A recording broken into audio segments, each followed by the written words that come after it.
एक धूप भरी दोपहरी थी जब छोटा सा गांव हरियाली और धान के खेतों से घिरा।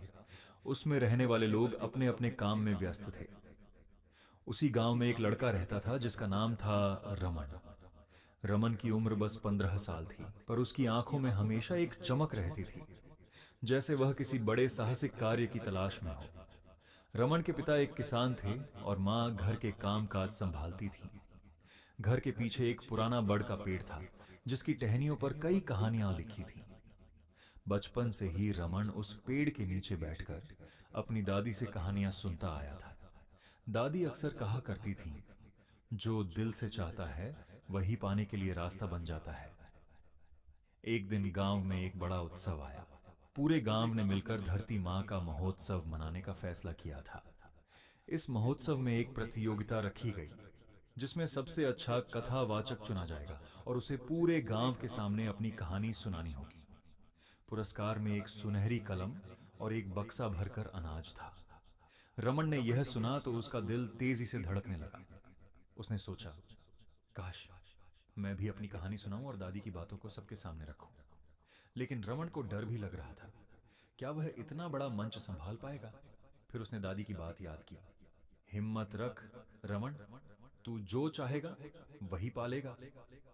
उस रात रमन ने अपनी दादी के साथ बड़ के पेड़ के नीचे बैठकर एक नई कहानी लिखनी शुरू की।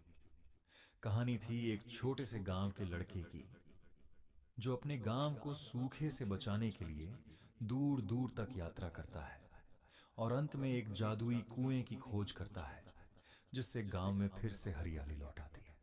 रमन ने इस कहानी में अपने दिल की सारी आशा, सपना और दादी की सीख को बूंद दिया। अगले दिन महोत्सव का दिन था।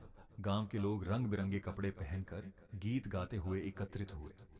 मंच के सामने एक बड़ा पर्दा लगा था और पीछे ध्वनि प्रणाली तैयार थी। रमन का नाम जब बुलाया गया तो उसका दिल थर थर कर गया। वह मंच पर कदम रखते ही दादी की आवाज उसके कानों में गूंजने लगी। तू कर सकता है रमन। रमन ने माइक्रोफोन पकड़ा और अपनी कहानी शुरू की। जैसे जैसे वह बोलता गया, उसकी आवाज में गांव की खुशबू, खेतों की हरियाली और दादी की सीख की मिठास झलकने लगी। सुनने वाले लोग मंत्रमुग्ध हो गए। कहानी के अंत में जब रमन ने बताया कि कैसे जादुई कुएं का पानी गांव में फिर से बहने लगा, तो सभी ने तालियां बजाईं। जजों ने रमन को सबसे अच्छा कथावाचक घोषित किया। रमन को सुनहरी कलम और अनाज का बक्सा मिला, लेकिन उससे भी बड़ी जीत थी दादी की आंखों में चमक, गांव वालों का सम्मान और उसके भीतर उठी नई आत्मविश्वास की ज्वाला। उस दिन से रमन ने तय किया कि वह अपनी कहानियों से न सिर्फ अपने गांव को बल्कि पूरे दुनिया को प्रेरित करेगा। और हर शाम जब वह बड़ के पेड़ के नीचे बैठता तो दादी की बातें फिर से गूंजती। जो दिल से चाहता है वही पाने के लिए रास्ता बन जाता है। इसी तरह रमन की कहानी गांव से बाहर फैलती गई और कई बच्चों को प्रेरित करती रही कि वे अपने सपनों को कभी न छोड़ें। अंत में यही कहा जा सकता है कि कभी कभी एक छोटी सी हिम्मत एक बड़ी कहानी का आरंभ बन जाती है।